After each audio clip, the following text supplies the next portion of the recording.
મિત્રો, રામનગર યુટ્યુબ ચેનલમાં આપ સૌનું સ્વાગત છે. હવે આજકાલ રાજકોટમાં મોરારી બાપુની કથા ચાલે છે. એ કથા સાંભળીને મને એક દ્રષ્ટાંત યાદ આવ્યું. આજે મેં ટાઇટલ લખ્યું ને, ડોહો મળતો જો અને મારતો જો, એનું લખ્યું એક દ્રષ્ટાંત હતું. હવે એ દ્રષ્ટાંતમાં એવું છે કે એ વખતના જૂના જમાનામાં એક રબારી કુટુંબ, એક ગામ નાનું હશે, એમાં એક ડોહો છેલ્લી અવસ્થાએ બીમાર પડ્યો, મરવાની લગભગ તૈયારી જેવું. ડોહાને ખબર પડી છે કે હવે લોબુ જગું ટકાશે નહીં. તે એને શું કર્યું, પંચાયતને બોલાયા ગોમવાહના કે આવો બેહો, હવે હું લોબુ ટકાવું નથી, મારે આ મારી જોડે 70 ઊંટ છે ને ત્યાં મારા છોકરાને જોડીને વેચી આપવા છે એમ કહું, પછી એ લોકોને ઝઘડો ના થાય. અને મારા નાના છોકરાને ભેગો રહું, એને સેવા વધારે કરી છે, તે હું કહું એ પ્રમાણે તમે મારા જ્યાં પાસે એમને ઊંટ વેચી આપજો. પેલા પંચાયત કે બોલો બોલો દાદા, બોલો બોલો, કે આ મારો હવ નાનો છોકરો છે ને, એને અડધા ઊંટ આપજો. પછી કે આ વચલો છોકરો છે ને, એને ત્રીજા ભાગના ઊંટ આપજો. અને આ હવે મોટો છોકરો છે ને, એને 9મા ભાગના ઊંટ આપજો. ડોહો આટલું કહીને તો કહીને ત્યાં થઈ ગયો, ડોહો મરી ગયો. હવે મરી ગયો, પેલા લોકોએ સાંભળી, પણ હાલ તો એની જે ક્રિયા કરવી પડે ને, તરત જ બધો વાહનો ભેગો થયો, એની ક્રિયાકર્મ કરી, અગ્નિ સંસ્કાર કર્યો, કોણમાં કોણો કરી, 12-13 દાડા એનું 12મું 13મું ચાલ્યું, બધી કરીઓમાં બધું પતી ગયું એ લોકોનું. પછી 15 દાડે પેલા પંચાયત ભેગા થયા અને છોકરાને બોલાયા કે છોકરો, હવે તમારો ડોહો આ 70 ઊંટ અમને આવું કહીને જ્યાં છે. પણ બેઠ્યા, પણ પછી વિચાર કરવા મળ્યા કે ઊંટ વેચવા છે. હવે 70 ઊંટ છે ને ડોહો કહીને જ્યાં છે કે નાના છોકરાને અડધા ઊંટ આપજો. હવે 70ના અડધા ન કરવા, કોઈ એક ઊંટનું કાપવો વચમાંથી, આવું તો કરાય નહીં. એ આ ડોહો જબરું ગૂંચવામાં ગાલતો જો કે બધાને બહુ વિચાર કર્યો કે મારો હારું આમાં કોઈ મેળ ખાયો નહીં. પેલા છોકરા કે મને જલ્દી વેચાલો, પણ ઊભા રહો, મને વેચાય એવી રીતે. અમને આમ ગઢ મથનો 2-3 દાડા થયા અને એમાં એવા એમના રબારીના જે ગુરુ કહેવાય કે સંત કહેવાય, એવા એક આયા, એ ઊંટ લઈને આવ્યા ગામમાં. અને ગઢમાં મંદિરની પડારીમાં તો આગળ એવાની પડાવ નાખ્યો.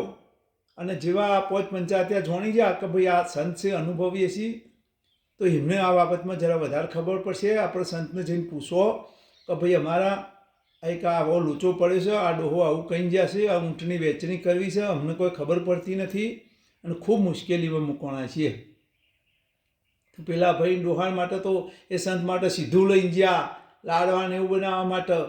કહો લ્યો બાપજી, તમે આ સીધું બનાવીને ખો, મજા કરો ને અમને એક અમારો પ્રશ્ન ઊભો થયો છે ને, એનું સોલ્યુશન લાવી આલો, ઉચેલ લાવી આલો. કે હું પછી ખાયો, તમારો પ્રશ્ન પહેલો કહો મને. પણ કે ના શાંતિ, ના કે તમારો પ્રશ્ન મારો પહેલો કહેવો, પણ પછી મારાથી ખવાય. તમારો ઉકેલ ના લાવું તો હું કેવી રીતે ખાવું એમ કહું. તો પેલોને પ્રશ્ન કીધો કે મારા 3 છોકરાના દાદા મરી ગયા અને એ અમને બોલાવીને આવું કીધું કે 70 ઊંટ છે ને, એને અડધા અને એના છોકરાને આલો, ત્રીજા ભાગના વચોટ છોકરાને આલો અને 9મા ભાગના મોટા છોકરાને આલો. આમાં 70 ઊંટનો અમે અડધા ન કરીએ. સંતે વિચાર કર્યો પેલા કે હા ઉભારો, હું તમને ઉચેલ લાવી આલું. એ ઉચેલ લાવી આવશે કે હા, કે તમે એમ કરો, તમારા એ 70 ઊંટ છે ને એ લાવો કે હળો કે કથો મને તો લઈ જાઓ. કે આ મારો ઊંટ છે ને એ એક અંદર મૂકી દેતું તાર, જો મારે કોઈ તમારો જો ઉચેલ લાવતો હોય તો હું લાવી આલું. કે એ લાવો ત્યાં હળો. કે આ કેટલા થયા? હવે 18 થઈ ગયા ને? હા. તો કે 18ના અડધા કેટલા થાય? કે 9. તો આ 9 છે ને એને એના છોકરાને આલી દો. પેલા કે હા તો બરોબર છે, તો આમાં કોઈ લોચો પડે એવું નથી. 9 આપી દીધા. પછી આ વચલો છોકરો છે ને એને ત્રીજા ભાગના આલી દેવાના. હવે 18નો ત્રીજો ભાગ કેટલા થાય? કે 100 થાય. તો 100 એને આલી દો. તો પેલા 9 આલી દીધા, પેલાને 100 આલી દીધા, એટલે 15 તો થઈ ગયા.